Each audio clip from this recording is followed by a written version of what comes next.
Eight-time major championship winner Tom Watson has spent 50 years studying and playing the game. Now, for the first and only time, he shares with you his most valuable lessons. Hi, I'm Tom Watson. Join me for Lessons of a Lifetime. Let's talk about aim and alignment.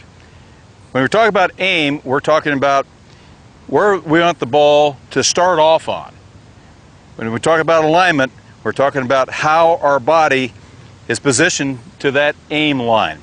Now this aim line right here is positioned directly at that hole.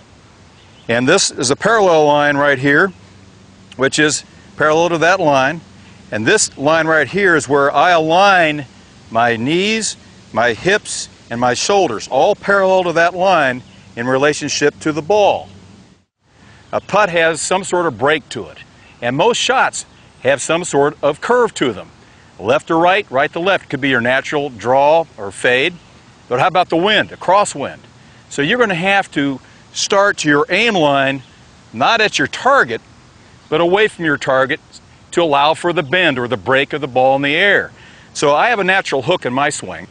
I have to change my alignment to allow for the start of the ball to go to the right of the target and then curve back to the target. Eight-time major championship winner Tom Watson has spent 50 years studying and playing the game. Now, for the first and only time, he shares with you his most valuable lessons. Hi, I'm Tom Watson. Join me for Lessons of a Lifetime. Here we are in what many people are very afraid of, the bunker. We're going to talk about the basic bunker shot. What most people have in their bag is a sand wedge. A sand wedge is designed to hit the ball out of the sand, and the reason is that it has a flange. The flange actually is higher in the back of the club than the leading edge. And that's where you want to hit the sand. You want to hit the sand on the back of the club like this, so it skips through the sand.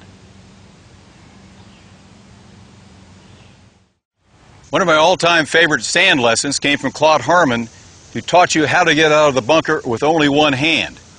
What he was trying to achieve there was to hit the sand with the back of the sand wedge like this with an open face, and make sure that the handle of the club, the grip of the club, never either led or came from behind like this.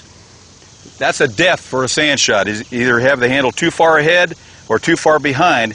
By doing it with one hand, the club always came back to where the handle was pointing at the middle of your body. Doing it with an open face produced results like this.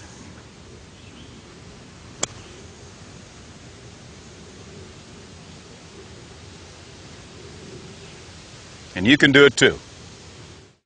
Eight-time major championship winner Tom Watson has spent 50 years studying and playing the game.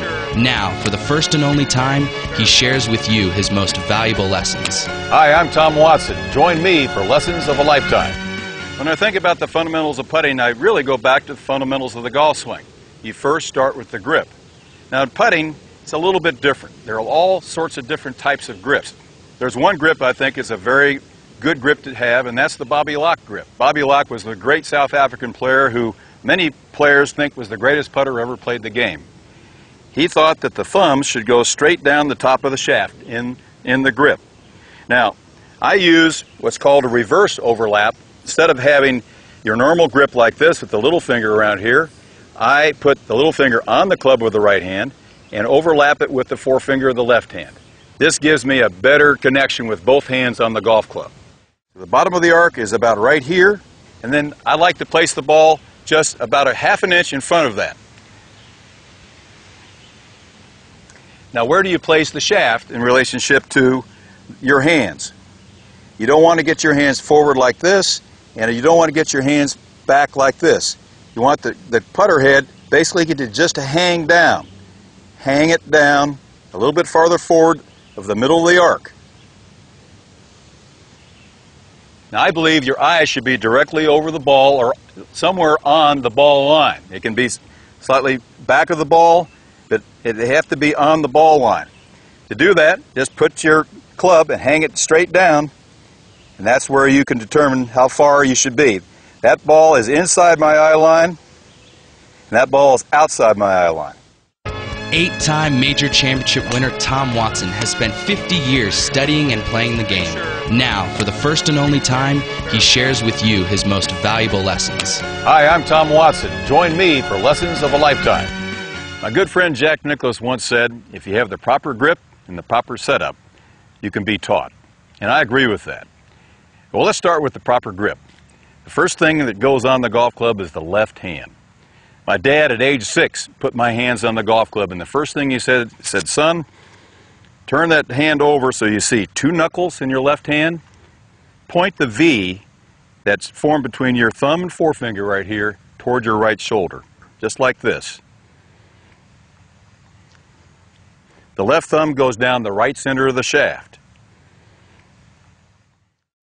With the pad of the right thumb over the left thumb, the right thumb to the left of the shaft, the V just to the right of my chin. One last thing. I like to put just a little bit of a gap between the forefinger and the middle finger right here to cradle the golf club. Now that is the proper grip like that, and let's see how it works.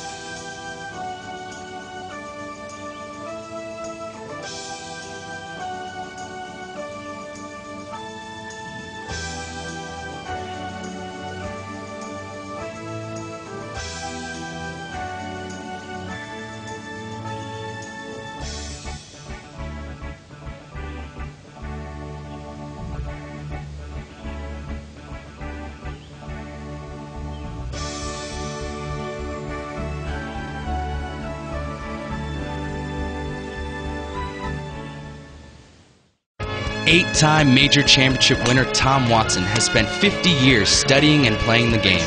Now, for the first and only time, he shares with you his most valuable lessons. Hi, I'm Tom Watson. Join me for Lessons of a Lifetime. This instructional program is basically about everything fundamental about the golf game. You start with the grip, you start with the fundamental grip and the posture, which are key to being a good player.